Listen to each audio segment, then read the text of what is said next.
What's up, Gibby? Wrestling's real to me, damn it. Welcome back to Between the Ropes. I'm Matt. I'm here with Gibby. We're talking wrestling. Like he said, it's still real to me, damn it. How you been, Gibby? You know, it's been 2 weeks, man. It's been 2 weeks. A Yep. lot of stuff's happened. I'm ready. I'm ready to just dive in. I'm ready for it. So this is the show where we talk about wrestling. And, you know, Gibby, it's been 2 weeks. So tell us what's been going on the past 2 weeks around the wrestling world. So the last 2 weeks, it's been an eventful 2 weeks leading up to the Royal Rumble. We had Saturday night's main event last Saturday. Kind of a bummer show. We have some releases like Tommaso Ciampa. He was released from the WWE. I know Trey Miguel. He was in AEW or TNA. His contract lapsed with TNA. He signed with AEW. He has since been released from AEW due to some old homophobic tweets about Jay Briscoe, and he is now back with TNA. TNA still powering through that Thursday AMC Power Hour. And as of Monday, the Royal Rumble, for the first time in my life, is full, max capacity, 30 entrants before the event. It's crazy. It's crazy. So you're telling me there will be no surprise entrance this year? Well, Matt, they've only put 15 people out there, with Brock Lesnar announcing today on the Pat McAfee show that he's going to be in the Royal Rumble. Only 15 people we know that are going to be in the Royal Rumble. Monday's go home show, it was very underwhelming. I hate to see it. Guys like Finn Balor, he was told explicitly by Adam Pearce that he can't participate in the Royal Rumble. So things like that, guys were looking forward to seeing. Rey Mysterio obviously got hurt last Monday. You just hate seeing stuff like that happen, and I think it takes a little bit of the fun away. What's up with that? Because just on Monday Night Raw this week, CM Punk and Finn Balor were talking about how, CM Punk's telling him you got to ditch the Judgment Day, go out there and win the Rumble. And then Pierce says you're not going to be in it? Yeah, I don't know. Is it setting them up for an elimination chamber move? Is it? But is he going to come out there and beat someone up while they're walking to the ring? Is Isha Speed going to run down the ramp and Finn Balor's going to hit him with a sling blade? What do we do? I don't know. I just don't think you should say, "Hey, Royal Rumble's full. Sorry, buddy." When he just put on a banger of a WWE Championship match last week in Dublin, you can't do that. He's getting back to that main event level where people are interested in him again. He put on a match like that with CM Punk, and then you're not going to let this guy in the Rumble. Probably going to have one of the legacy guys win it again, or someone from the Vision. But with how things have been setting up, all the videos we've seen from the Vision, how they're all on the same page, they all want Braun to win it. I feel like something's going to happen to where they go out early trying to defend each other, or they end up having to turn on each other. Someone deviates from the plan and none of them win it. I could see either of those things happening because they're all relatively young guys aside from Braun Breaker.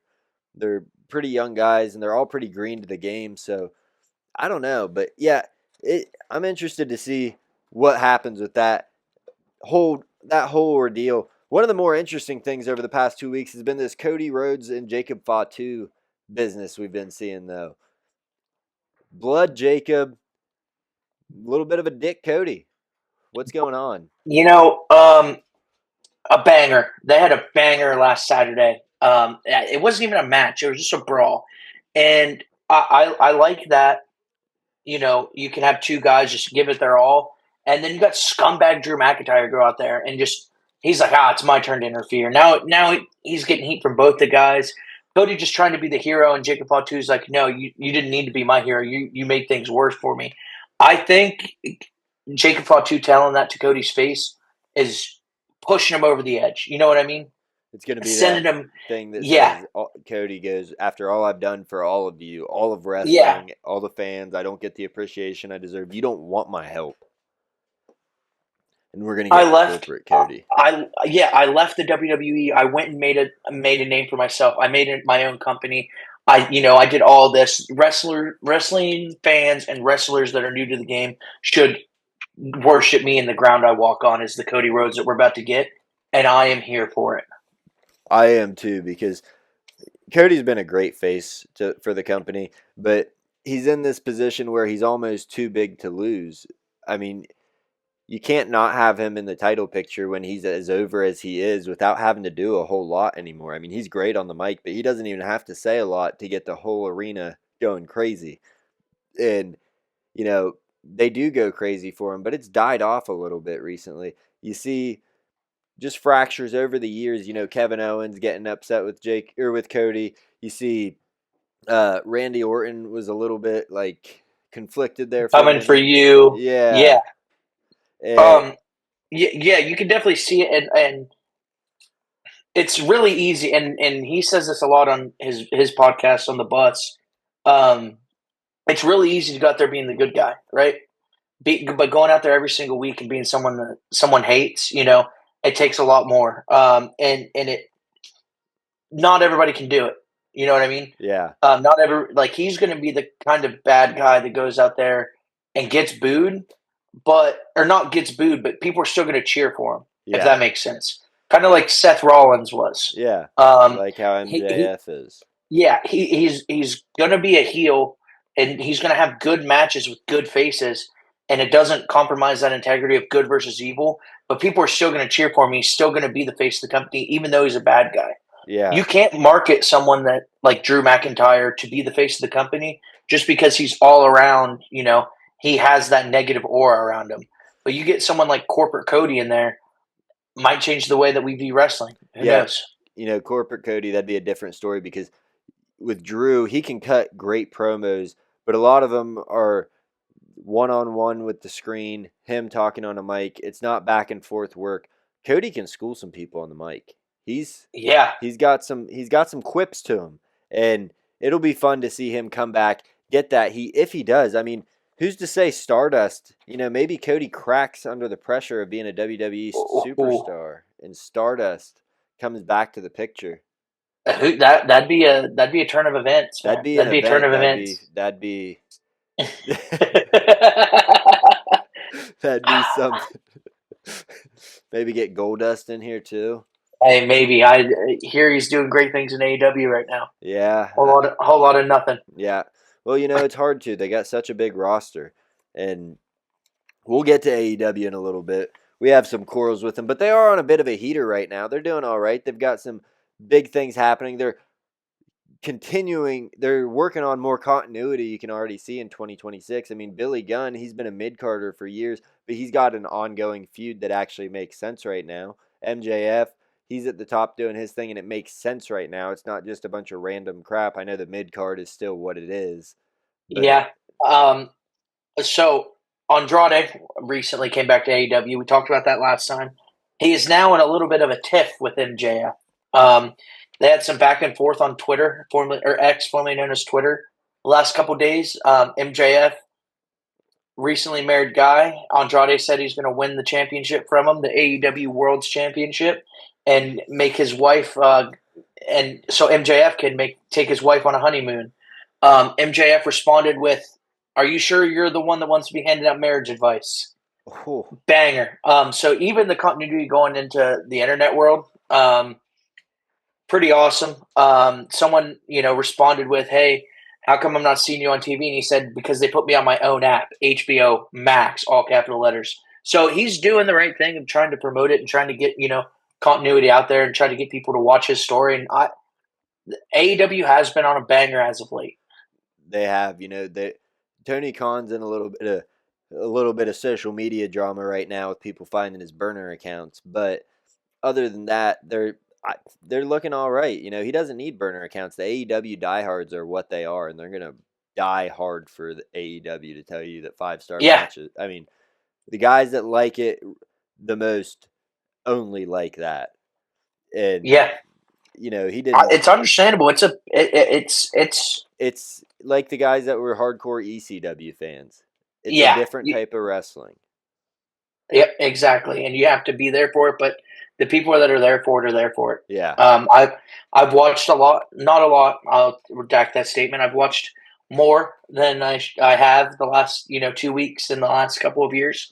Um, 3 title matches in Dynamite. I mean, that's That's pretty cool. Yeah, because you Hey, never see WWE that. doesn't do it. Yeah, I was gonna Yeah. say you never see that in WWE anymore. But they are, they're kind of a heat, and I think, with AEW, with Tony Khan having burners and getting found out, he kind of has to put on bangers, right? Yeah, Especially, you got to make he the fans isn't worried about happy. the Super Bowl right now, so He let's. is not. He is not. I tell you. But did you see MJF call into Nick Nemeth's podcast? Did you see that clip floating I have around? not yet. No. Oh man. So he calls into the Nick Nemeth show or whatever he calls it, but they start talking. He said, "Yeah, shut up. If I have to listen to either of you two dorks for another second, I'm going to put a gun in my mouth." And then, so he starts it off with that, and then he just kind of goes on a little promo how he's the best, and then he says that he would beat everybody from Samoa Joe, Adam Page, Trick Williams, and Nick Nemeth. He'd love for him to come on the show and or to come on and challenge him for his belt. And he basically called Nick Nemeth out. And you see Nemeth in the podcast. He's like, I got this match with AEW or with TNA right now, but having two belts, doing the full circuit could be the thing. And all I could think is like 10 years ago that was a thing, but TNA is Yeah. not going to be it unless maybe Nick Nemeth's big enough to go to TNA and say, "Hey, not exclusive." Like he's Yeah, or he's they could also have a little bit of a partnership with AEW like WWE has. Not as more advanced, but you send one or two of your top guys over there, and but they make a one-off. wouldn't you expect with how petty WWE's been in the past couple of years for them to be like, all right, you want to work with them, go work with them. We'll see. We don't gain anything from you other than stealing your top guys. Yeah, I mean, it could go both ways. I could see it working out tremendously for and help bridge that relationship with AEW. It would be Yeah, great. have a worlds collide essentially with AEW, TNA, WWE. Yeah, You have could do that and TNA host it, something like that. And you don't have to keep it main roster WWE too. If you want to keep it NXT NXT. TNA Yeah, NXT TNA partnership, that's fine. But have WWE or TNA work with AEW, right? yeah. I don't think it's a bad idea. Well, and a lot of TNA guys seem like they'd be a better fit over in AEW with their style, even though TNA is focusing more on storytelling now. They have so many great wrestlers that just don't seem like they'll translate to WWE, whether they don't have the body that WWE is looking for or, what have you. There's a million different reasons not great on the mic. AEW doesn't care about that at all. They could just never give you a mic and have you wrestle every week. But Yeah, with us getting to the AEW topic a little early, let's get to that talking point because, like we said, they are on a bit of a heater right now. But for the past 5 years, it's been the same guys on top with MJF, Trick Williams, Adam Page, Samoa Joe's been at the top for a long time over there. John Moxley.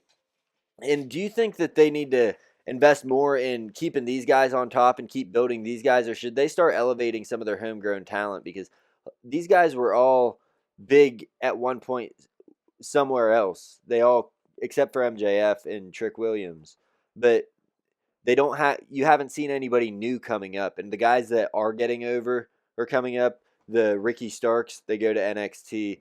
Ethan Page, they go to NXT. And do they need to do a better job of finding that talent, finding that diamond early, and promoting these guys sooner, just to kind of phase out, give some more, give some more diversity to the product? so you can look at it one of two ways. You can look at it WWE being every wrestler's end goal, end dream. That's exactly where they want to be. That's the pinnacle of sports. That's, competing at WrestleMania is like competing in the Super Bowl or the NBA Finals or the World Series. You can look at it that way and you can say, okay, this guy isn't making it in WWE. Let me take my product to him. You let him come to my product, right? Yeah. Or you can look at it as AEW is saying, these are our guys. We're sticking with them. You're coming from another promotion. You're not as good as our guys are. And then they kind of bury those talents. Or, okay, your talents aren't getting used enough because we have our top guys and we're not focused on long term storytelling. We're focused on selling views for our next pay per view, right? what do you do? What do you do in that situation? You jump ship, you move to NXT, right? If you're not getting utilized, the only person that's going to look out for you in the business is you. Yeah, I just look at it and I think that they have all these great wrestlers, like you said, and I think that they could put these guys through a little faster because it does get a little bit stale 3 years in a row watching the same. I mean, Williams and Adam Page have been feuding for years on and off. It's like they have the same things going that you find something good and keep with it, it works, but they don't have anything else that they've added into that mix. And I just wonder if letting some of these newer guys work with some of these other people might benefit them. It seems like everybody MJF has faced in his title run both times have been, X time champion under Japan, under WWE, under TNA, something where they have all this lineage, and AEW doesn't have this to say, look at this, we grew this whole crop of talent. They can pluck a couple flowers and say we grew Tony Storm, we grew MJF, we grew Trick. Yeah, I mean, you're not going to have you're going to have a once in a lifetime superstar every blue moon, right? TNA had AJ Styles, WWE had John Cena. AEW right now, they're still in their infancy, right? Think about like what WCW was in its infancy, right? Doing the same thing, getting the top guys from other companies coming over and run their promotion. Oh, they're not paying me enough. They're not using me enough. Let me run to the other shit. Right now, it's sink or swim for AEW, and I think they're swimming a little better than WCW did, mostly because the invasion and WWE is not focused right now on selling tickets and burning AEW to the ground. They're focused on making money. And what's best for business is a healthy pool of competitors. Yeah, and oh goodness, yeah, and with WWE though, it seems like to make it a healthy pool of competitors, they've kind of lowered their bar to match up with others. But AEW does, they do have some matches that raise the bar where there was some storytelling, and then it ends in a 5-star match where you don't see that as much with WWE. You'll get some matches that are phenomenal that had great stories, but you don't often see a great build and a great match. It seems like, like the Finn Balor CM Punk match, that was great. That was awesome, but the build to that wasn't huge. There wasn't a ton of heat in it. It was Finn Balor's coming home fighting for the title in Ireland, and Yeah, there just was. It's like you have one or the other, and then a lot of the times these great stories. Roman Reigns versus Cody, the first time they faced at WrestleMania was great. The second time, I thought that match was kind of weird, but the build up to it was pretty cool. yeah. The first match was a banger. The second match was star studded and needed to happen. Um, I I liked them both for different reasons. I think the second match was really good for what it was. The night one led into night two, the tribal combat, and everybody and their mother, made their grand opening. And the good guy finally put over, the guy that's been running the company, and now there's a new era, right? Pretty See, cool. I So loved everything about that second match except for the pin. I hated the, Cody hitting the crossroads 3 times, and it just looked so. I know you're supposed to slow it down, but it just looked like yeah, too much, too much to where I was like, okay, you almost you butchered that part, but then like right after that, when everybody came back out, a new era started. I had tears in my eyes. You know, I'm yeah, watching it. My daughter's in the other room. She screams, "Dad, it's the Undertaker!"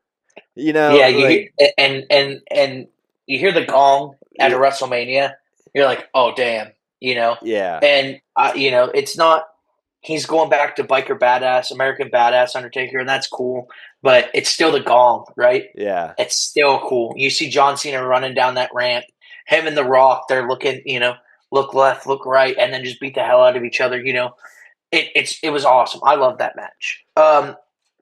Matt, you brought up a word earlier, and it's a trigger word for a guy. You said the word phenomenal. Whew. So I want to bring this up. AJ Styles has been a wrestler forever. Started out in TNA, amazing star in TNA, made that company what it was.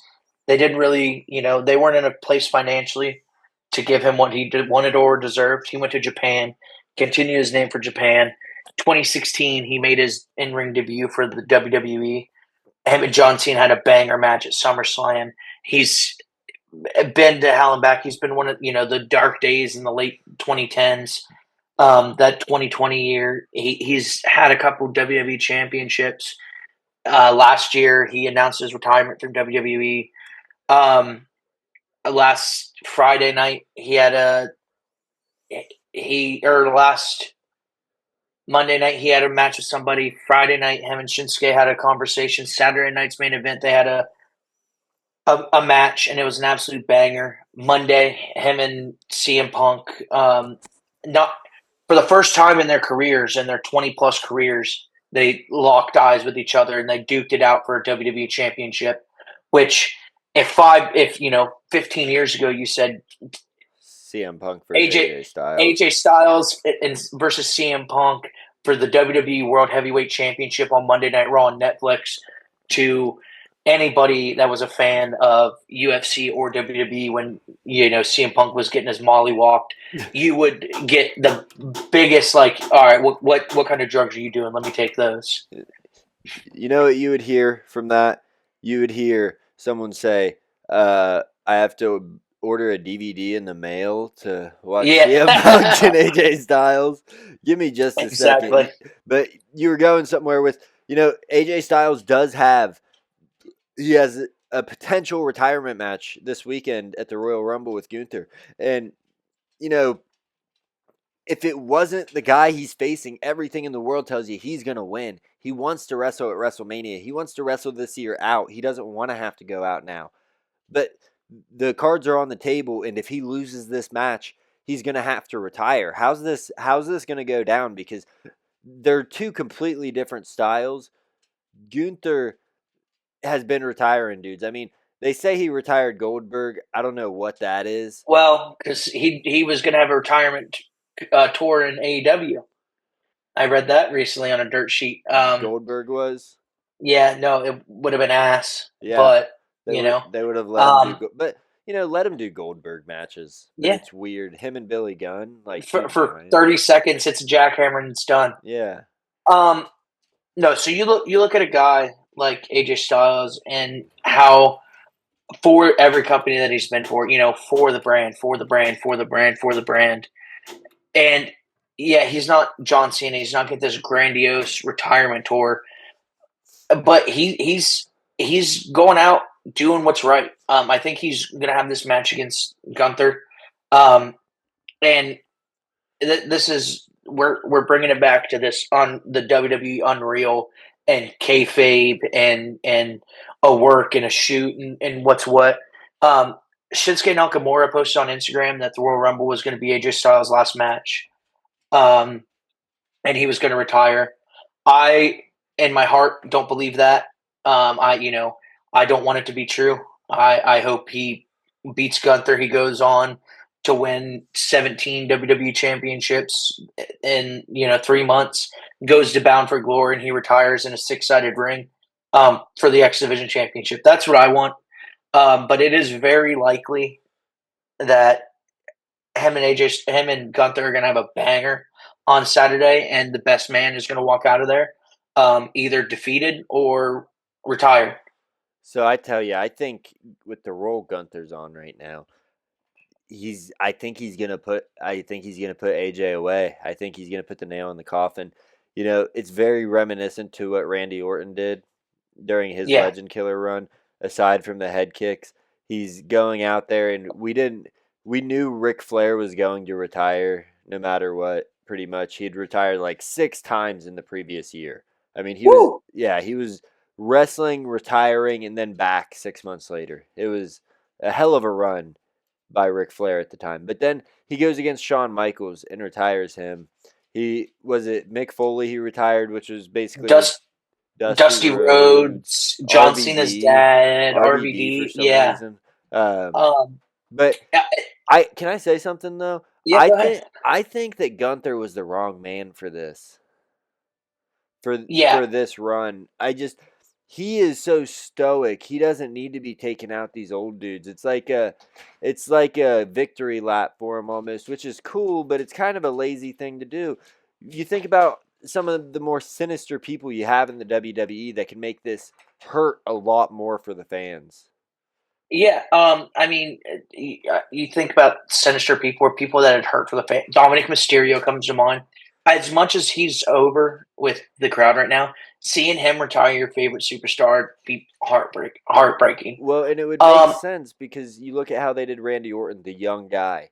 Dominic yeah, Mysterio is that young guy. He is literally that young guy. You don't even know who's young in the WWE, but you know Dom Mysterio at 27, yeah. 28 is that young guy.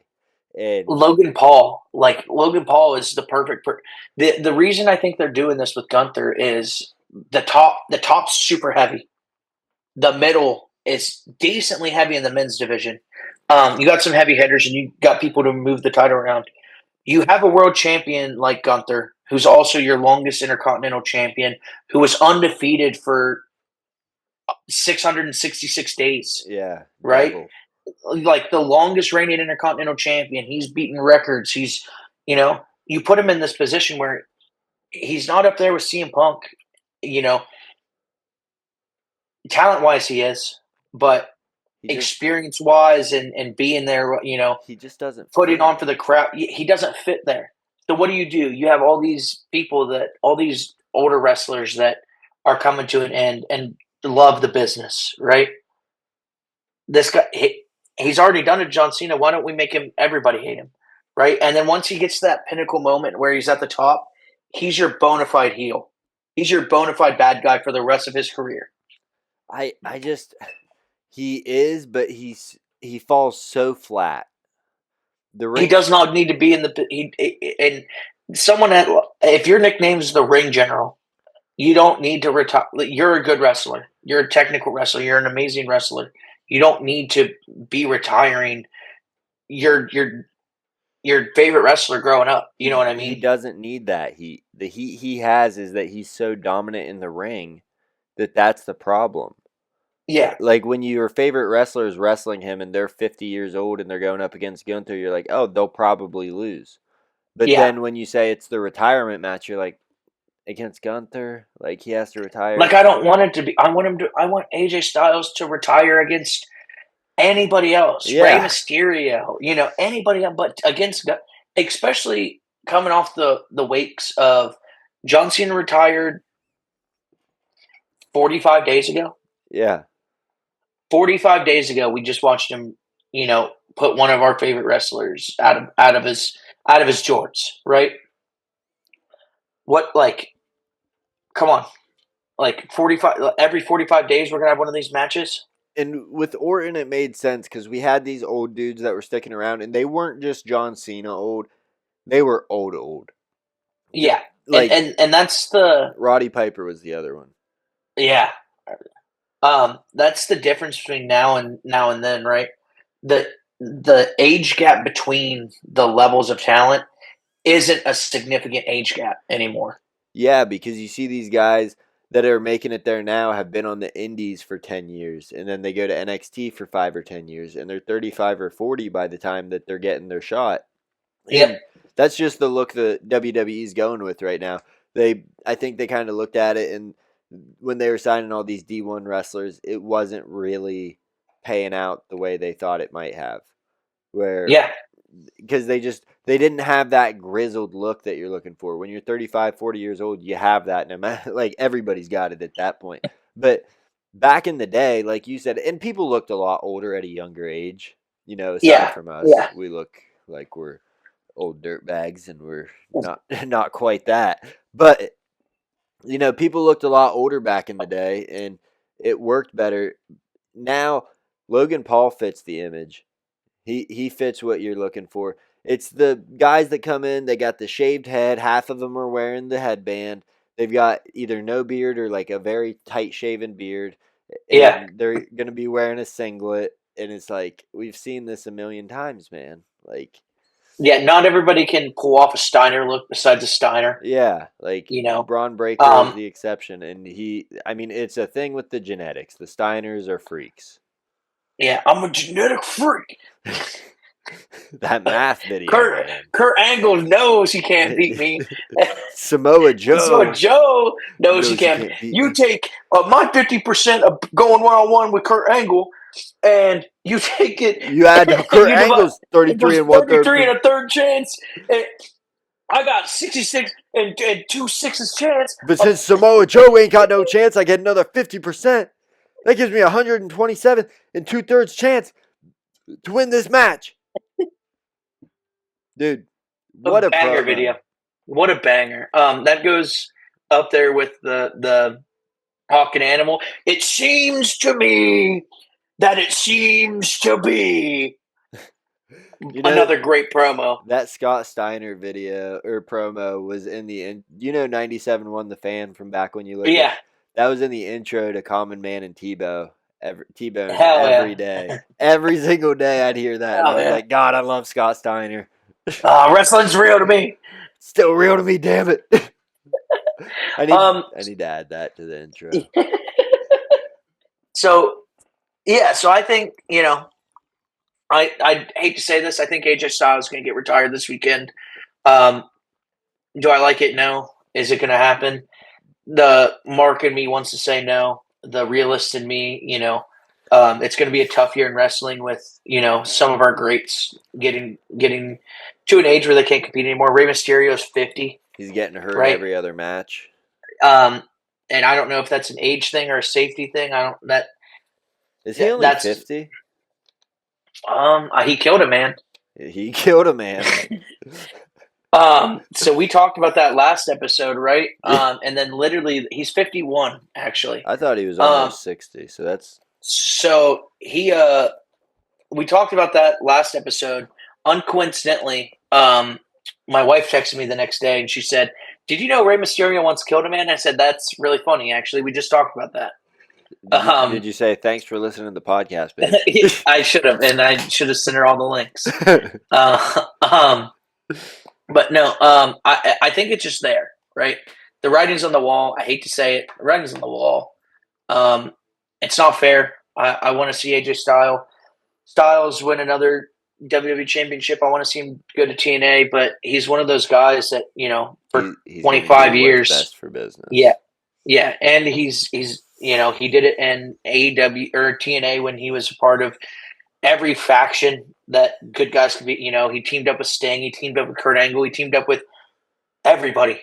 And just but that's what's best for business. And I love him for it. And if he does retire, I'd send him off with his flowers. And he deserves, to be at the top, at the pinnacle when he retires. I know this was a dream for his for a long time, and I wish he doesn't retire. But if he does, nothing but the best for him. When he came to the WWE, what was it, about 10 years ago now? Yeah, Yeah, it was so crazy because I watched AJ Styles on TNA, but I wasn't a huge TNA mark back in the day. It was just, you know, you had Spike TV was the GOAT. You watch WWE yeah, on all the other channels, and then you watch UFC and TNA on Spike, along with and Blue Mountain State. You got 1,000 Manson's ways to Thousand Ways to die. Yeah, Die. Yeah, you know what it is. It just too many great shows. That, I don't know what happened. Linear TV killed that. They could have had a streaming platform that went for life, but Spike just didn't quite make it across the finish line. But, like you said, the writing's on the walls. And with how things have been going in the WWE under the Triple H TKO regime, with the booking, with just everything, they don't seem to do what makes fans happy. And yeah, that's not necessarily a bad thing all the time. But, man, they did that one thing with Cody Rhodes. And then after that, they were like, yeah. Um, they and gave him the good old double middle finger, Stone Cold Stunner in the middle of the ring. just, but to pivot to more, just pivots, not something we had on the rap sheet here, but Triple H, like I said, not doing the most fan friendly things with the booking, with everything. Could it be lack of creativity? Maybe it's intentional to maybe come back as like a Vince McMahon to be like, fuck you guy. Just be that Vince McMahon type of Yeah. bad guy. Maybe he's setting it up like that. It'd be a weird thing to do, but maybe. Did you see though Triple H continuing the self glazing tour? Did you see who's on the cover? CM Punk's on the cover. My goat. Well, so My goat. so is Triple H. Oh, Triple K. Yeah. I Yeah. did see that. The Ultimate Glazer. Yeah. I mean, I know a former executive in WWE who was on the cover of a couple video games. If I don't, some banger video games, if I do say so myself. Um, it, there's nothing more iconic than a that water spit in the sledgehammer. It's time to play the game, Motorhead. throw It, him in it, the it, intro. I don't know if you're making a game about the Attitude Era. Who do you think of when you think of Attitude Era? Oh man, Shawn Michaels was kind of off during that time. So yeah, you've got Triple H in the Attitude Era. You've got Biker Taker. You've got Kane. You've got Kurt Angle. You've got Booker T, who oftentimes seems to be getting forgotten as history goes on, which is Five time, five five time, time, five five time. time. You talking about Israel Adesanya? Is that Booker T? Yeah, Yeah, no, big but fan, big fan. yeah, but it's Booker T's a guy that I feel like maybe he deserves it more, just because he hasn't gotten the appreciation from fans. Triple H, like you said, he's been on some covers. Yeah, um, I don't disagree. Booker T, a Spinaruski, the King Booker. Yeah, you have Even him what he there. does on even what he does on color commentary, it's underappreciated. And I don't. I'm not an executive in WWE. Um, Wait, what? when Booker, I'm, We're oh, canceling this show. sorry. This is all kayfabe. You just sent me This this podcast is. resume that. Um, so I'm not an executive in WWE, but the way that WWE looks isn't what Booker T looks like. If that makes a lot of I sense. get what you mean. Booker T Um, was a little more rough around the edges, yeah. a little more buttoned Um, down. um, and even today, there's not a lot of people, and I don't want to make it like a race thing, but it definitely feels like WWE doesn't do enough to elevate African American minority, talent. not even African American, but just minority champions, and or minority wrestlers in general. Great Khali, The goat. the goat. They do a good job with homegrown talent that are 17 generations, like the Usos and Yeah, the and the Roman Rhodes Reigns and and The Rock. But when you have WWE superstars like Javon Evans and Obafemi and Kofi Kingston and Big E and Xavier Woods and Jade Cargill and do you remember Salito Odyssey? Vega, yeah, let's not talk about. That was a false allegation. It turned out. Yeah, and that it ruined him. Yeah, and there have been a lot of other guys. I didn't mean to even turn it into No, this thing, but there but have been a lot of other guys that the WWE would have stuck with through an allegation like that until you see it through. But because of the way he looked, this yeah, big giant guy, that sounds like a horrible story when it comes out. yeah, And you know, it reminds me not to bring it back to the UFC, but Greg Hardy, he had all these horrible allegations come out yeah, against him. And it's crazy. People still talk shit about this guy like he was a woman beater, like he tried to kill this woman. And there have been text message proof where this woman's blackmailing him, saying she's going to do this exact thing. She has her whole family on board. But once it gets out there, UFC didn't do it to Greg Hardy. UFC kind of took him on his rehab tour. But NFL was just like, no, we're done with you because he's a big, scary guy and the story sounded scary. there's been plenty of other situations with both companies where race just does play a huge role, especially at this executive level where they're like, oh, you know, who's to say Big, this nice 6'5" white kid actually did rape this girl, and then it turns out he did, and they're like, oh, we got to cut him. But with Odyssey, it's like this story comes out yep, right away, comes out, it's not true. His career's over.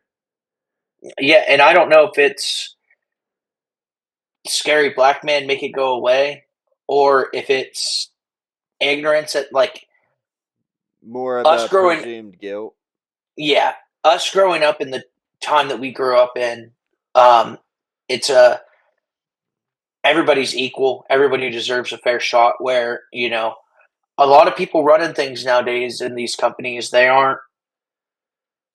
They look like us, and um, I think the best the best resume gets yeah, but exactly. I think a the lot of it the is best resume, but you're not giving shots to people that have an equal resume. You know what I mean? yeah, no, Um, absolutely. I think a lot of what it is the guys that are in charge of these companies now. It was 60, 70-year-old men where it was like Vince McMahon, he was an opportunity. He was just like, if you're hot, I'm going to capitalize. He was a little yeah, bit of that, of not always that, but you look at Bobby Lashley, you look at Shelton Benjamin, he would have done better if he could have been better on the mic with WWE. I think that was the whole downfall there. But now you have these 40, 50-year-old men who, while they were in their career, they saw DEI introduced and they were almost offended by it because, regardless of what it is, the way it's presented to one side of the aisle, not to make it political, but the way it's presented, and I'm not a political guy, I'm like as center as it gets, but one side looks at it as, I'm a white guy with the same resume as a black guy. I can't get a job, and that's not what it is. yeah. That's just not what it Um, is. It's not saying that these people have to have lesser qualifications to do it, and it's almost like this is my get back. I'm in charge of this yeah, company, exactly. and it's weird because you're seeing it a lot more in WWE now, where Yeah, just African American stars, minority stars, they're not getting over it. Yeah, the Usos have the titles, but the Usos are a legacy. The Rock's on the board. Bit of a different, bit of a different I situation. mean the women are a lot different because it's so the talent pool is so dramatic between the minority women and the white women. That there's just better wrestlers that come out of Japan and are athletes from college that go to WWE, like Jade Cargill and Bianca Belair and Naomi. Like And it they're athletic. translates much better than it Yeah, does when an athlete from college, because it seems like all the athletes in the men's go way too fast. That's yep. always been the issue. Look at Gable Stevenson, right? Yeah, For example, like that's a real wrestler. That's a real another wrestler, another and that's a rapist. bad dude. Yeah, well, I don't know about that. I They made a law I haven't about read him. anything. I haven't read anything about him. Don't know him that well, but he came into the WWE right out of college, right? And he was wrestling real wrestling moves and getting people hurt, right? You can't do that. You have to tone it down. You have to learn. Yes, wrestling is real to me, damn it. But at the same time, it's not You're a, not trying to hurt the opponent. You're your number playing a one goal. story. Yeah, your number one concern isn't to look good or to look flashy. It's for the safety of your opponent. That guy sitting across from you in the ring is putting his trust in you, and if you can't honor that and you can't deal with that, you're a danger, Yeah, right? That's he'll sell for you. You gotta not kill him so he has the ability to sell it. exactly. And that was a huge tangent that Stevenson I had. don't. Well, everybody, but Yeah. I agree that people aren't getting the shots that they need. You got great minority wrestlers, and the Fed right now that aren't getting the. Kofi Kingston should be a main carder. He's talented on the mic. He's a talented performer. He has one championship. Yeah. Like Kofi Mania lasted for what, a month? And I thought it was a year. Yeah, but he only had the title for not long. But Kofi Mania was Kofi was hugely over. And when you go to these shows, these guys are over. On TV, it doesn't Yeah, look like as much, but 2 years or a year and a half ago or so, actually just last year, me and my daughter went to Raw up at Nationwide, yeah. and when the New Day came out, the place went insane. They were still faces at this point. The place was going insane. The kids loved the New Day. New Day rocks. Yeah, New Day I mean, rocks. they were going nuts, and I was like, "Oh!" And Jane, my daughter, she's sitting next to me, and she's like, "Oh, I thought people didn't really like these guys." And I was like, "You would think so. Like the way it's Yeah, presented on TV, you would think these guys aren't over." And it makes you wonder: are they like restricting crowd noise on the broadcast? But we've gotten kind of down a tangent. yeah. But yeah, Triple H does not deserve to be on the title of 2K26. Yeah, Someone like you know Booker T does. I think CM Punk. It's his storyline. It's his dream match. And or if you want to why is do it? John Cena, but Why John isn't Cena, John Cena on the cup? Why isn't John Cena reliving his career? He just retired, and it's the next game after him. Why maybe. aren't we talking about his career? Why aren't we talking about his dream matches, the things that he wish he could have done, the people he wishes he could have tagged with? I don't know if you've played WWE 2K25. The Bloodline storyline is awesome. I don't like the park or the island or whatever. I haven't touched that, but I played the storyline. It's great. It's phenomenal. It's awesome. Why can't we do that with John Cena? I hope it's like that with CM Punk. I I th- do. I tell you, my we both grew up in the prime era of wrestling games with SmackDown versus Raw. Yeah. My biggest issue with the 2K games are that the stories are so short. Yeah. Like Yeah. you could play an entire career if you wanted to. They were constantly having new different random things come in. The decisions you made didn't just lead you to one route of the storyline. It was like, "Oh, you made this decision, you're going to go off on this side mission for right now."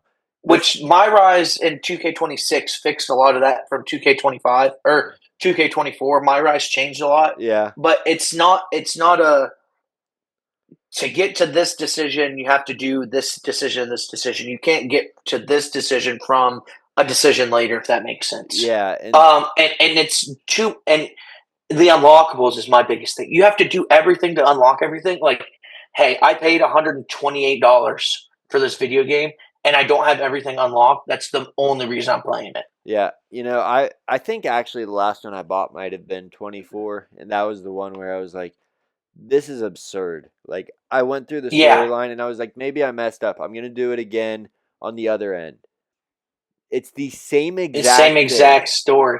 Yeah, this one it introduces like you can pick a teammate from the Indies, or you can get an ex girlfriend, or a random person from the street. Like But it's so why it's can't they do what they did with SmackDown versus Raw, where it was a giant a, yeah, it was ran universe like a mode. Vince McMahon show. Yeah, universe mode, but in a career mode. Yeah, Like it's yeah, I don't disagree. I don't because my GM mode. Yeah, I don't love my GM. Like I don't like having to book every single car for and you get into match. universe mode, and you take your created wrestler and you put him in universe mode.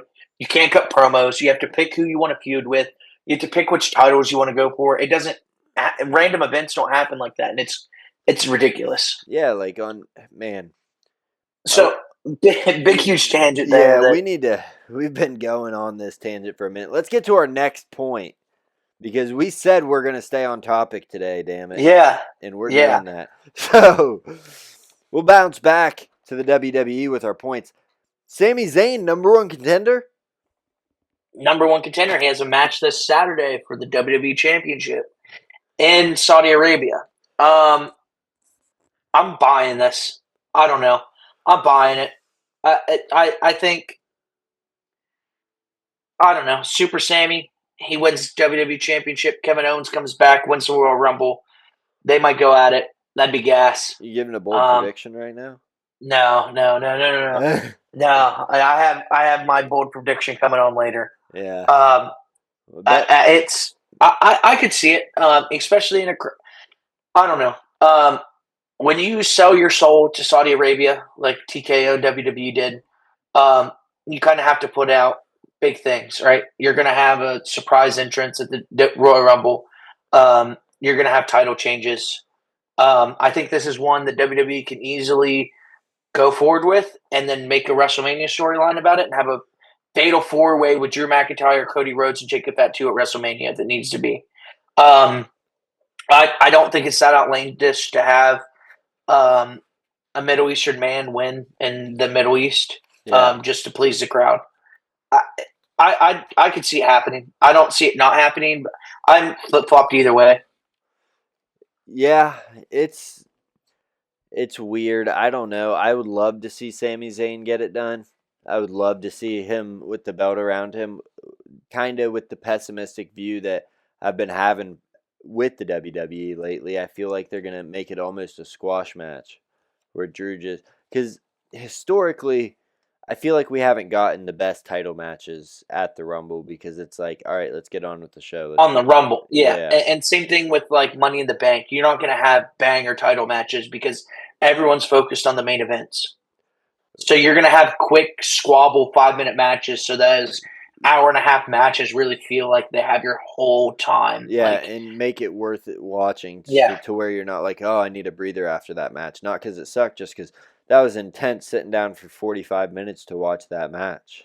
yeah. Let me get up and take a pee. Why, Drew McIntyre and Sami Zayn have Claymore and Haluva kicks and Blue Thunder bombs for 10 minutes. Yeah, and I just can't see a world where Sami Zayn wins in a short match with Drew McIntyre unless they plan on setting that up to be. I mean, maybe they would. Maybe they'd say like, "Oh, he won. Now the person that won the Rumble is definitely going to go after Sami Zayn. That's going to be their choice." Yeah, or a ref bump happens and Cody Rhodes and Chicken Fatu come out and then just beat the shit out of Drew McIntyre. And they all three are brawling, and then Sami Zayn capitalizes and hits him with a Hluva kick in the corner. Ref gets up 1, 2, 3. Something like that. I could see something silly like that to build up that storyline of a triple threat at Mania that's not for a title match. Yeah, and you just find Because I mean, you just have a right good. now, That's a legendary match. It has the potential to be a legendary yeah, match. right now there's no good storylines to bring into Mania that aren't for a championship. No, I mean, you have the Vision stuff going on. You have the Judgment Day stuff going on. That's but the whole vision thing right now is all about. gold. They're Yeah, chasing it's gold. all about them getting gold. In the Judgment Day, it seems like any match you set up with them, if Finn Balor's involved, it's going to be him turning on the Judgment Day. Yeah, yeah. Especially with what he did on Monday Night Raw on With CM CM Punk. Punk and I CM. think, and I think Liv Morgan's getting in his head because they again failed to capture the women's tag team championships from Rio. I genuinely think that that's what's going to happen. The Judgment Day is going to implode.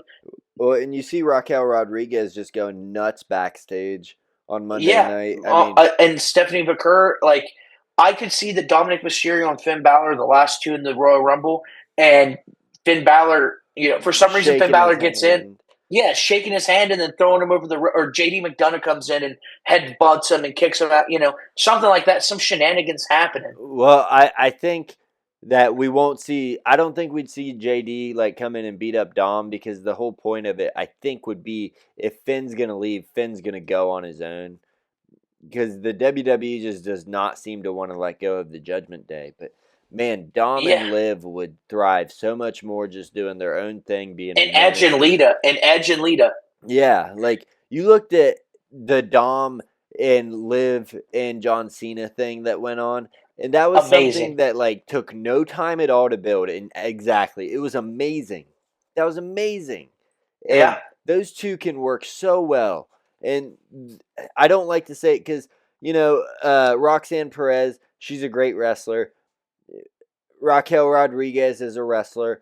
JD McDonough is a great technical wrestler, but they're holding those two back. And Finn Balor yeah, is the only other bright spot, and he's also being held back. You look at when he's put in a singles match with CM Punk, he absolutely holds his own and more. yeah, yeah, 1,000%. We brought it up a little bit, talk about the Judgment Day and stuff. How do you feel about Rio being the women's tag team champions? Retaining gold, continuing this, hot streak I mean, with the I Royal Rumble coming around the corner. it it makes sense. It makes sense. Can you think of a better duo than Rio? You have this just crazy. She'll do high flying. She'll do great rope work in EO Sky, and then you have Rhea Ripley, who's the total package. She's not great high flyer, but that's not her game. She's a brute that can move. Like, You know what, Matt? I do have a better duo than that, and it involves our next talking point too. I think you have a trio here that would dominate the women's division. That's Alba Fire, Piper Nevin, and Chelsea Green. You put the tag titles on the Secret Hermits. You put the United States Women's title on Chelsea Green, and that is a dominant force. That's a heel force that can go across at least SmackDown and at least Raw to defend the tag titles. And Chelsea Green's there promoting it. I think that's I well, think that's the move that WWE should go into. you're not wrong there. Chelsea Green is one of the few women, maybe the only woman on the WWE roster right now that can come out with the mic and absolutely capture the crowd without it being forced. She can Yep. actually cut off a promo and not make it take 3 minutes or 2 minutes before you're like, okay, I'm following. Chelsea Green, it's almost like the Vicky Guerrero effect. Yeah. Like, Um. And she doesn't get her flowers, right? She's an amazing performer, an amazing wrestler. She does not get her flowers. She's put on some bangers in the past with Minchin, with Penta when she was Reclusa. Um, she's wrestling down to her competition, and I know we don't like talking about it on the show, but WWE Unreal. They were talking about her winning back the United States Championship, and Triple H he kind of said, hey, she wins the United States Championship. Who's next to get like who does she go against next? And they're like, well, we don't know. Okay, well, you can't bring her up to the main card, and that's what Triple H said. Or not Triple H, Michael Hayes. You can't put her in the main card because she's not ready for the. I think Chelsea Green's one of the most amazing women's wrestlers that we have now. Yeah, she's a little comedic character, and she's not a long term champion in my opinion because you have Jade Cargill and Jordan Grace and Bianca Belair and Becky Lynch and Charlotte Flair and Alexa she could Bliss hold it for 6 months and just be a yeah, and, nuisance. and yeah, and raise that ego, and she's already a heel, It, right? A heel that's over with the fans. You don't get that often. Like we were talking about with Cody Rhodes. Cody Rhodes could be a heel that gets over with the fans. Chelsea Green's over with the fans. The United States Championship's below her, and her being the champion should add prestige to it. But they're swapping it back and forth between her and Julia, and there's not much continuity there. With why are they fighting over this worthless? There's no prestige there. There's not an open challenge. There's not. It's it's just a just piece of back. gold to wear. It's It's just a piece of gold to wear around your waist. Matt Hardy versus MVP, but they made that Yeah, cool at least. yeah. And then you flip it over to the Raw side, right? You have an amazing feud between Becky Lynch and Maxine Dupree, who Maxine Dupree might be the most green wrestler in WWE. Her whole gimmick is she didn't know how to wrestle. She joined the App Academy to learn how to wrestle. Natalia brought her on to learn how to wrestle. You have that battle going on. And then Natty turns on Maxine Dupree during the Intercontinental Championship match to set up a triple threat eventually for the Intercontinental. That title means something. It has a driven storyline, and there's something behind it. Whoever is behind the writing and creation of SmackDown and the Women's United States Championship needs to be fired and clip this and send it to him. They need to fire that bum and send him to fucking catering to NXT so he can learn how to write a TV show. Because there's no continuity. There's nothing. It feels like it's just. It feels like an NX or a speed title. It's just there to look flashy. It feels like one of the 75 W or AEW side division trios, quadruple, triple A, Lucha Underground ROH championships. semi. Yeah, like what are we doing with? Okay, we're having a women's mid card title on SmackDown for what? If you're not going to do anything with it, get it out of my TV. Yeah, I'm tired of seeing these 3 minute squash matches for no reason. I hear you, and yeah, they make it almost too comedic. Yeah, that was SmackDown's gold back in the day, and I understand you want to bring that back. You want to make it the fun show. That's what it was. It got too fun. Vince got sad and made it suck, so Raw would be the top dog again. Yeah, But at the same time, like, you have this person like Chelsea Green who, other than Tony Storm, what woman in wrestling right now can talk on the mic like Chelsea Green? It's not your top champion like Jade Cargill and Jordan Grace. They're having Twitter beefs. Yeah, like, You know yeah, what I mean? Jade Cargill's been champion for 120 days and hasn't fucking wrestled once. yeah, it's just like, man, do you remember back when we were kids? It was Vince McMahon gave you 30 days. You had 30 days. If you couldn't defend your Yeah, title, you're eh, stripped. Batista yeah. had to go Like, out what do with we a do? torn hamstring. Like, What do we do? Like, bring back the old days. And I know we sound like unk in that, but it just added so much more. I get it. You know, you want to protect someone like Dominic Mysterio who has been on the road for 3 or 4 years straight. Put him in a random Monday night Raw, or have a number one contenders match for the Intercontinental Championship and set it up for Saturday night's main event, something like that. But every 30 days, you should have to defend your championship. You should have to defend it once a PLE cycle. If you can't, hey, that's on you. What happened to Night of Champions being every championship's on display? You know, every single championship's up for grabs, right? Um, it's just it's ridiculous. There's not enough. I don't want to say there's not enough movement because in the Women's United States Championship picture, there's there's too too much movement. much. Yeah. And the men, they should do and they should copy the men's United States You're Championship you're match muted. Oh to a wait, maybe T. that's me. To a T. They should copy it to a T, right? They should have a women's U.S. Open challenge.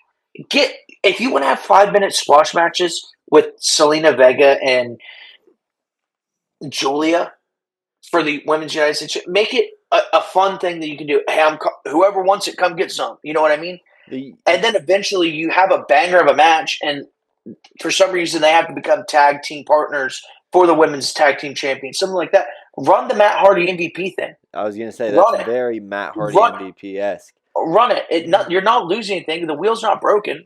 It's like they're going back to that era, though. It's almost like they're copying the playbook, but less fun. You look at Yeah, the Randy Orton Gunther, the parallels there with the United States Championship MVP and Matt Hardy. I mean, it was the same thing every other week. It was bouncing back and forth. It seemed like these guys were going back and forth, but it was fun. They were doing weird, random shit, playing pickup basketball at one point, like yeah, dumb shit. But it was fun. It was like, okay, MVP says he's an athlete, goes out there and like, yeah, it was cool. It was just they did cool shit like that. They did an arm wrestling competition, I think, like bunch of and you don't need to do the exact same thing, but if you're going to do it, the important thing about copying it is copying the essence of fun. It's not copying the exact playbook. It's capturing the fun that they caught with doing that, with that feud.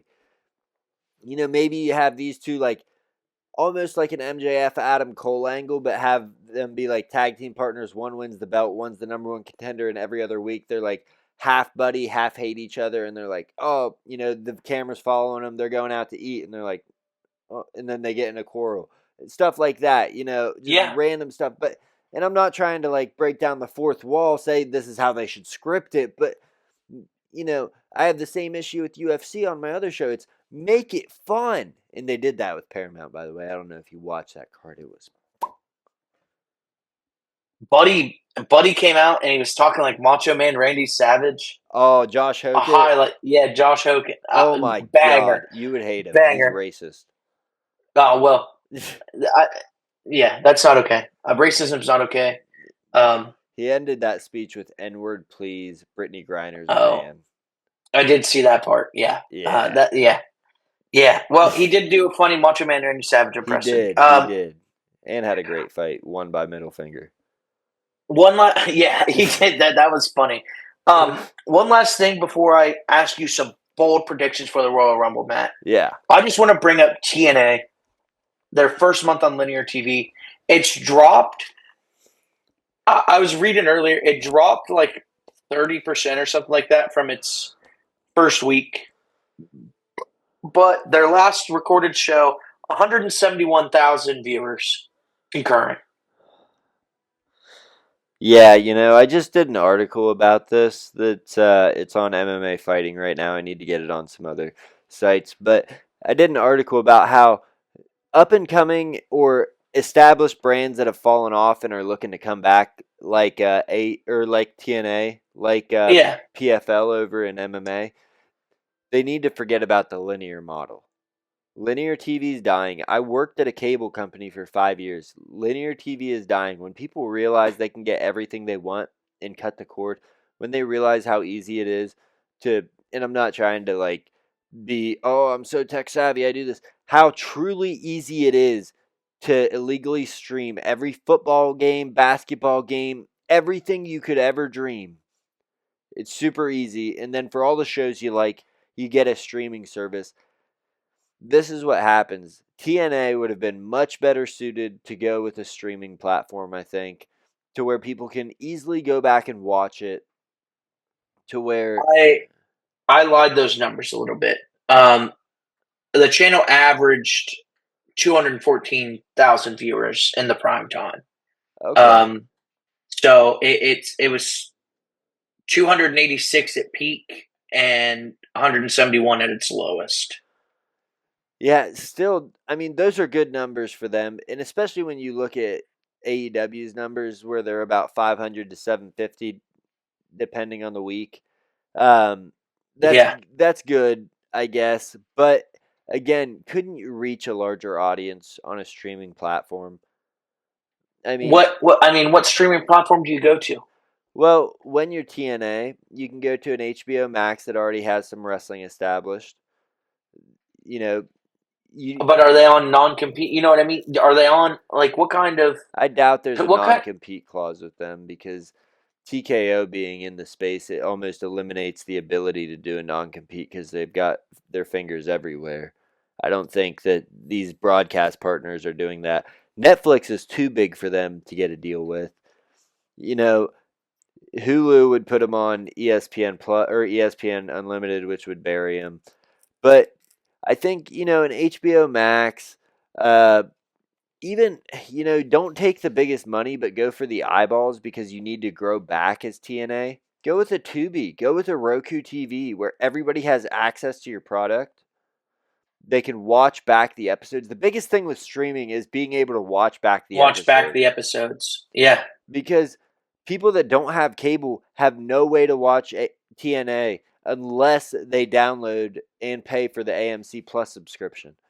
And you know, you're just not going to get the fan base that you're looking for with that. And with linear dying, it's just it limits your window so much because linear is dying, yes, but with our age group, with the age group that's watching wrestling, I know it's kind of a huge age group. There's old people and yeah. young people. 18 to 49, I think's the demographic. Yeah, and it's probably 18 to 70 because there's some old heads that just It's don't. probably 13 to everybody watched wrestling. I Yeah, I think. mean, my great grandpa, when I was real young, used to fight people. He was like 5'4". He would fight people if they said wrestling was fake. He was, He 93. said, "You know what he said, Matt?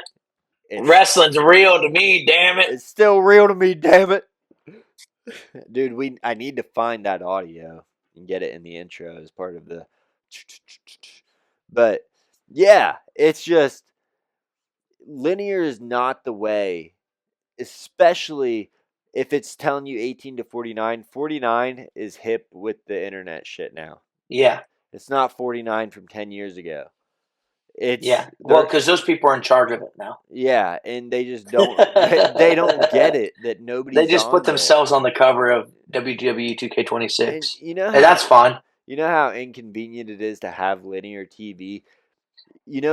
If you have cable, the minimum package or the most expensive at $280 a month, you got cable. You can't watch that on the go. You can't watch on demand wherever you're at. You have to be on your home network, or they're like, you actually only have access to local broadcast stations when you're not home. And it's Yep. like, are you fucking kidding me? I'm paying all this money and I can't do half the shit I can do on the $9 Paramount app. Hey, and we're looking at you, Spectrum. Change it. Change your life. Yeah, Time Warner Cable. yeah, Spectrum really just ruined my outlook on those motherfuckers. But yeah,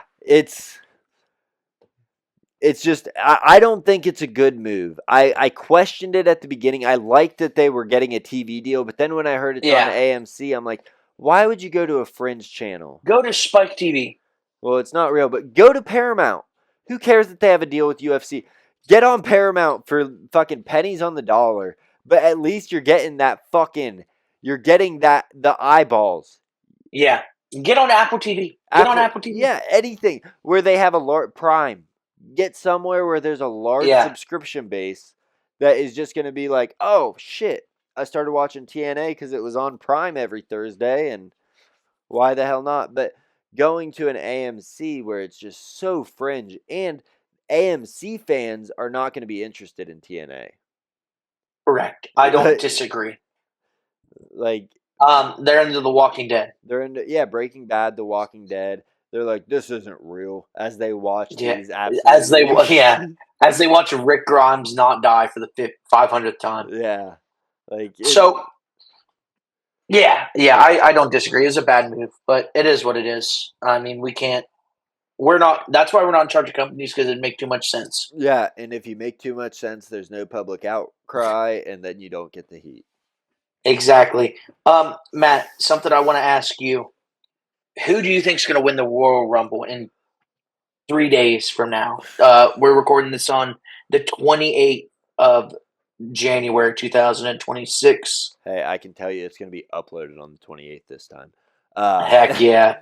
So, you asked me a week ago. You asked me on Sunday night, Monday at 5 p.m. I'm telling you, it's Braun Breaker or Logan Paul. It's someone from the Vision. Now, after seeing the video of them backstage, everyone's on the same page. Nothing ever works out as you plan. Nothing ever works out perfectly, and everyone on the Vision saying that they think that Braun Breaker should win it. He's not winning it. I. It's tough though, because who else is there? Does Finn Balor take JD McDonough's spot? Does Dom Mysterio do something crazy? I really have no idea after seeing that. That completely sold me at the fact that anyone from the Vision is going to win. I don't know. I think I said it a couple weeks ago when we did the show. I think you need to go with a dark horse, elevate somebody, same way you would do with a Money in the Bank match. Money in the Bank used to be all mid carders. Yeah. It used to be only mid carders, and it was like, but I. So who is it though? Who is from the mid card? Because this isn't a hypothetical where I'm going to answer my own question. Who really from the mid card could be elevated?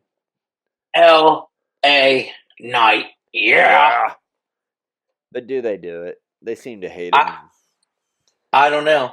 Matt, I will say this. And this is where I have a gripe to pick with not wrestling people talking about wrestling. Seth freaking Rollins, former WWE champion, former WWE World Heavyweight Champion, former Money in the Bank, Mr. Money in the Bank, former member of the Legion, former member of the Shield, former member of the Authority. He was on First Take the other day. Oh, they sold him out. They sold him out for returning at the Royal Rumble. I don't know if it was a misspeak, Oh, if it was absolutely a misspeak. or if ESPN got the hot scoop because the PLE's on ESPN and that's what they were talking about. They outed him out as coming back. I think, knowing that, I'm gonna have to push Seth Rollins to go and take that, especially with the hatred he has in his heart for CM Punk. I think that's where I'm gonna have to go for the men, at least. That would make all the sense in the world. That would make all the sense in the world. For the women, do you do Jordan Grace? Well, I do believe that she and Jade Cargill have a match at the Royal Rumble. Do they not? Yes, they do. Hey, that's you. Sorry, my dog's barking at her reflection. Fiona. Yes, they do have a match. I don't know what I was thinking there, but So do you? Do you go Liv Morgan? Do you go Bianca Belair. Where's she been at? Where's Bianca Belair been at? I mean, I assume she's going to be coming back at the Rumble. Liv Do you Morgan is tough because she's got that heat with the Rio right now, and I just I feel like it do would you go Rhea Ripley? Rhea Ripley would be cool, but it's always so awkward when they have someone that's already a tag champ win the Royal Rumble. Yeah, I don't It disagree. it's Do they all drop it Friday on SmackDown and then they go and compete in the Royal Rumble on Saturday? Do they drop it to Julie and Kiana Chance? That's very possible. I could see a world where Liv wins and somehow Dom Mysterio sneaks his way into a title match. I mean, it'd be a wild thing. But I don't think they give Liv the world title until Dom also wins it. Yeah. And then I also see a world where Nia Jax wins it this year. oh, that would suck. The rumblings were going to surprise entrant Tiffany Stratton come in, win Money in the Bank right after. Right after a successful Money in the Bank cash in. Who knows? Who knows? Yeah, Tiffy would be a good one just because she's another one that's good on the mic. She can. Does Jordan Grace and Bianca Belair do they start off Wrestle or Royal Rumble and Jade Cargill drops the title to Jordan Grace and Jade Cargill goes into the Royal Rumble? That would be I mean, cool. But I don't see a world where WWE gives Jordan Grace the title yet. yeah, I don't either. It I just hope she does. that hasn't been their move. They've done that with United States and Intercontinental titles in the past, with the NXT title, obviously. They haven't been doing it with world titles. They've just Or do you have someone like Raquel? Do you have someone like Raquel that wins the Royal Rumble who's been a pain in the ass to Stephanie McCurr? yeah, you could do it, but man, can Raquel be one of the main fight or one of the main matches at WrestleMania? Well, that's why it's 2 nights now, Matt. That's why it's 2 nights. So you don't need 8 star-studded matches. You need 16 matches that can go on for, you know, 30 minutes apiece. That's Can yeah, she wrestle for 30 minutes? I don't know. that's But true. that's where you throw in a Pat McAfee versus Austin Theory or something like that. You know what I mean? Yeah, well, no, Austin Theory's doing big things now. He wears So black and he looks mad. and he has a shaved head. Actually, I do really like what they're doing with Austin Theory because I've It's always, great character development. I was Or gonna, do you have someone, like Grande Americano winning it? I don't think they'll ever do that. So, Matt, we've talked a lot about the Royal Rumble. We 50-50 on who our women's winners are going to be. Solidify your men's winner right now. You kind of sold me on Seth, so I'm going with Kevin Owens coming back, breaking Perfect. necks, and just being an absolute menace. He comes back at like number 29, starts clotheslining dudes over the ropes. There's 5 people left when 30 comes out. He just kicks them And right. nope. And this is the perfect thing to set up Finn Balor, a little lying, cheating snake that he might be. Kevin Owens and someone else, 28 and 29, last two in the ring. They double elimination each other. Finn Balor comes out at 30, wins the Royal Rumble. Just as the Yeah, oh my gosh, how great would that be? Because Finn Balor really does deserve he his. does. I mean, the guy is the Jericho of this generation, but he hasn't even been given the mic. When he does, it's speaking for the Judgment Day. He doesn't get the chance to speak for himself. Well, his last title run lasted 2 days because he Yeah, dislocated his shoulder. When is he going to get a shot? yeah, and So you're going with KO for Royal Rumble winner, right? yeah, I'm going with KO, but I like the Finn Balor call a lot. But So that's already one. Give me two more surprise entrants that you think you're going to have. okay, so surprise entrance. Powerhouse Hobbs just retired from AEW. Yeah. Yeah. Powerhouse Hobbs is going to come out and eliminate like 5 dudes. Okay. The other one, I was going to say Jericho. I did a little bit of digging. Fuzzy's on tour right now in the UK. So I'm still going to say Jericho. I think he's making the plane trip back because Royal Rumble's a big deal. And that dude is a workhorse. You know, his contract's up in the air with AEW. People want him back in the WWE. You kind of need a bad guy on the mic like a Jericho can do. Like, no one else in the WWE can do like Jericho other than maybe Cody.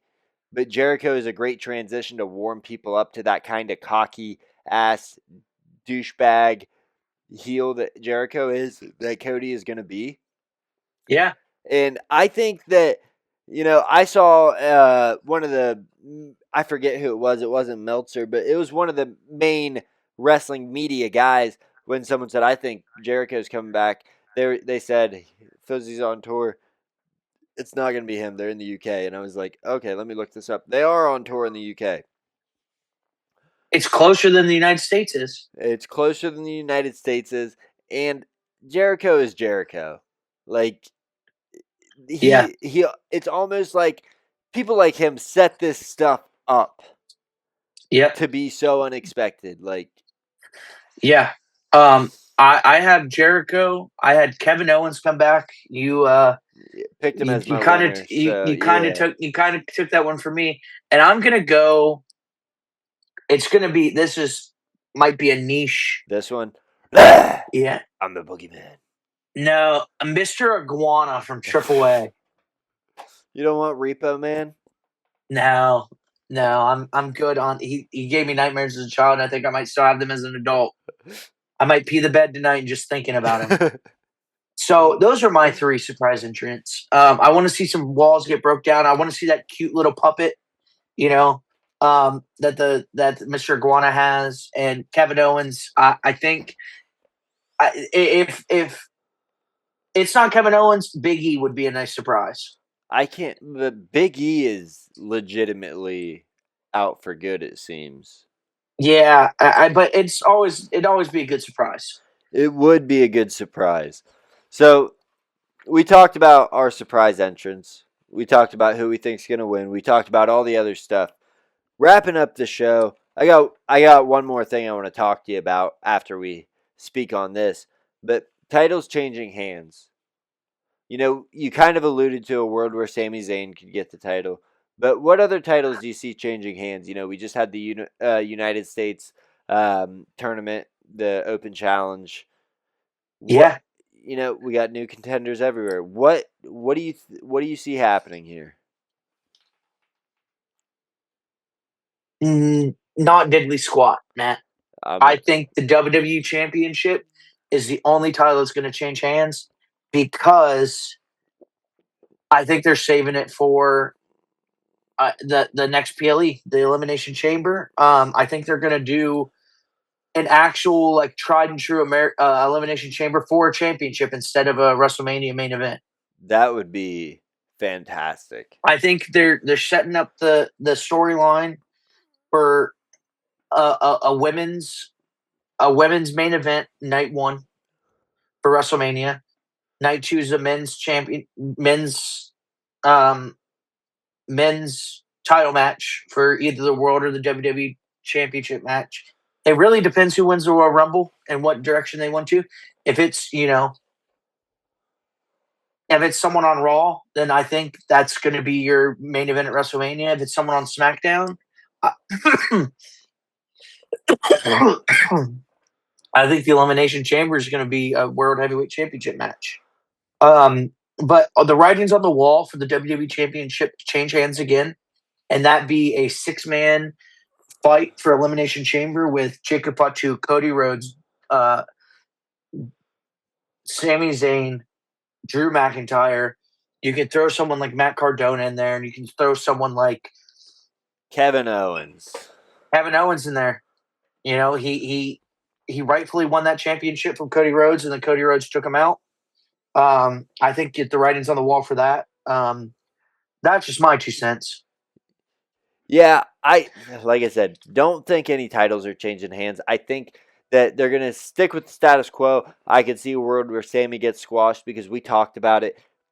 Royal Rumble has not historically had great title matches. They're very quick. Not to break down the fourth wall, but you got to get the ball rolling. Maybe backstage they're telling these guys, "Hey, make sure you get this done quick because we got a big match. You don't want to hold up the card, and it's going to cause Sammy to kind of go out a little anxious, get smashed. I think Jade Cargill probably smashes Jordan Gray. Not smashes, but we've seen Jade Cargill matches, what she's capable of. I think that it's a 5 to 10 minute match there. Carmelo Hayes, he's defending, right? Yeah, Yeah, I think. I believe so. Yeah. Yeah, I think it'd be terrible for his career if he lost that title right now. I think that he's on a run that is going to kind of make him and set him up. Maybe not immediately after whenever his United States title run ends, but I think it'll set him up a year or two after to already have had that prestige to kind of work his way up to the main card. So I think he's holding it. And yeah, I just don't see a world where it changes any of them change hands. Um, something just popped across my feed, Matt. And Matt Cardona apparently last night. Um, he wrestled, and I don't know if it was last night or if it was an old match that's just been recorded. But he wrestled an NWA last night for a world heavy or for the 10 pounds of gold championship. Yeah. Um, and that's exclusive to X, the NWA. I'm trying to find out now if he won, but Well, that's also crazy. it looks like tonight Tommaso Ciampa arrived at AEW. Oh wow, A lot of big things. yeah. Is it Tommaso Ciampa or is it uh Hamas? What's he go by now? I'm looking at Something. Wrestle Omps, the Psycho Killer. Yeah, the Psycho Killer. Yeah. Yeah. Congrats to both those guys. Tommaso Ciampa, extraordinary talent, and I hope nothing but. Yeah, that was an hour ago. So why we were recording this had happened. That's pretty nifty. Yeah, same with the Tommaso Ciampa. That's pretty Oh well, that's that's what I was talking about. Yeah, yeah, Tommaso oh Ciampa. yeah, Yeah, that's pretty dope. Um yeah, shout out. that's Keep crazy. keeping the career moving on. I mean, Yeah, poor Andrade got hit by that non-complete cause, but guess yeah. Ciampa has the next day free. Hey, yeah, that's what happens when you piss in a cup. Yeah, Um, that's what you know. and Yeah, so two final things before we end today's show. Um, I got three then. oh, hot ones. Yeah, uh AJ Lee and CM Punk, they just did an episode of Hot Ones. They did like a couples do things together. That was really good. And the Judgment Day, they just put out 6 hours ago. Um, Dominic Mysterio and the Judgment Day play Hot Ones wing pong. Um, so I suggest everyone watches that because it's a 13-minute video and it's funny to say the least. It's I love watching people eat spicy things and do things I wouldn't do. So so I'll have to check those out. I saw the Judgment Day or not the Judgment Day. I saw the Usos put out a reaction video to something. I forget what it was now, but it was kind of funny. They were losing their. But oh, that's copyright. Copyright. last thing I want to leave you with is this whole Adam Pierce thing going on with Adam Pierce, the Vision. He isn't allowing people to really interfere. He's letting them get away with a lot more stuff than usual. And what does Adam Pierce have, or what does Paul Heyman have over Adam Pierce to make him hesitant to not let them or to allow them to pull off the same stuff that he doesn't let the Judgment Day pull off for not letting Finn Balor in the Rumble, but letting all four members of the Vision for Well, well, we all we all he know. Braun Breaker was under suspension and it was just lifted all nilly willy. Well, we all know Paul Heyman is a sneaky, slimy, slithery snake. Oh, don't you say that. And Adam Pearce may or may not have put his hands on a talent, a WWE contracted talent. And I assume, in my, you know, wisdom, that you're not allowed to touch your employees, contracted or not. So I think that Paul Fatman Heyman is holding that kind of up and say, hey, if I'm not going to report this. If I'm not going to make a bigger deal out of this than what it already is. If you just let us be the vision. I think that's what they have on them. They're threatening, legal action, and that legal action might be a title shot anywhere. Um, a tribal combat match, whatever it may be. But I think that's in their clause or whatever that they're going to create. That's what it's going to be, Matt. Yeah, I don't know. It was just really, really bizarre to me because Adam Pearce had held so strong against him. He did lay his hands on Finn Balor, or not Finn Balor, Braun Breaker. But can you say the man wasn't provoked for weeks? There's just things you can't do as an employer, Matt, and that's one of them. I mean, I hate Paul Heyman just as much as every Roman Reigns and CM Punk guy in the world, but Wait, there's people out there that don't like Paul Heyman. yeah, yeah, a bunch of them. Oh, I'm not one of those people. I think Oh, he's the goat. He's the best of all time. He's actually a oh, boat. my boy. My boy. I But yeah, I love. I think he's a slimy, slippery snake. And this is, I say this all in kayfabe. I don't know the guy, and I don't, actually think that he's that as a real person. Except for the fact that he didn't pay his wrestlers in ECW, but that's that was the past, and people make mistakes. It's But okay. He keeps making mistakes, but yeah, I think he's a funny guy. I think he's a slimy, slithery snake. I think he just does what's best for Paul Heyman. And ending that, Matt. Plug it, Gibby. Ah, ah, we have a sponsor. And yeah, it's hard to keep up with this. I did a promo for it the other day, and I was like, all right, W.GG, Clean Energy, they got s'mores, they got every flavor you want. They collab with your favorite animes if you're an anime fan, but it's clean energy, you get the mental focus, no jitters. I don't think there's any sugar in any of them, and there's not a crash that you're going to have. It's for mental focus. You do it to study for school, you do it for video gaming, you do it for podcasting, just whenever you want. Whenever you have a time that you need to focus before work, if you're working on a computer, might not be the best for a physical For job. a gaming session. Oh yeah, you're gonna lock in. I love me some Call of Duty World at War. I take a scoop of Dubby, 10 p.m. Pop two There we go. velos, get 18 milligrams of nicotine pumping through my veins with the clean energy, and I go hard. So use promo code BloodBeerBSN, and you get 10% off your W order. That's how we're doing it. That's how this promo went. Where'd Gibby go? Where did Gibby go? He just disappeared on me. But yeah, Blood Beer BSN at W.GG, clean energy. That's what we got for you. Gibby's back.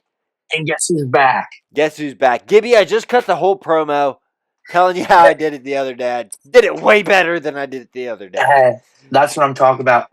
Matt, next time, this is what I'm going to challenge you to. We'll do this again. Do you want to do it next week, real quick? We can do that we got to recap. Team, tune in next week. We're going to record it on the 4th or the 5th. We'll post it same day or next day.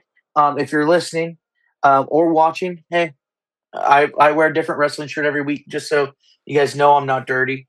And this time, Matt, I want you to pretend that you won the Royal Rumble. And at the beginning of the show or at the end of the show, you decide you're going to cut me your Royal Rumble winning promo and what championship you're going to go after and what it means to you. I tell you, I hope Sami Zayn wins because I've already got it. Chael Sonnen cut it for me 15 years ago with Anderson Silva, and I've already got it. Sami Zayn, you absolutely suck. I'm coming for that belt. That's my challenge for you. People in the comments, What do you if you made it think? this far, what do you think? Let us know.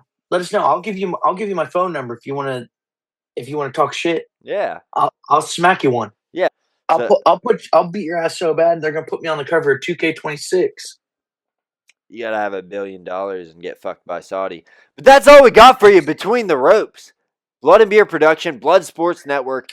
We're doing big things around here. We appreciate you tuning in, looking to grow above and beyond. We're going to figure this thing out as we go. We're going to get it a little bit cleaner, but this is, we went down some tangents today, Gibby. Now, How do you not?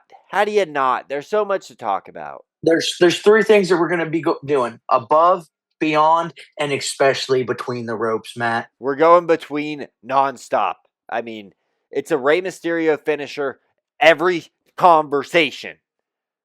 That's what I'm talking about. Big dives, big man going through the ropes. Maybe even a Samoan drop in between in there. That's what I'm talking about. And that's all we got for you folks. Make sure you check us out on the Twitter, on the X, whatever you want to call it. Blood Beer BSN at Blood Beer MMA. We we both got them. I'm the MMA show. Follow Blood Beer BSN. It's the wrestling channel. Follow us on IG. Like the podcast on YouTube. Leave a comment. Leave us a review on Spotify. We appreciate it all. We just love wrestling. And it's still real It's to still us. real to me, damn it. Yeah, it's still real to me, damn it.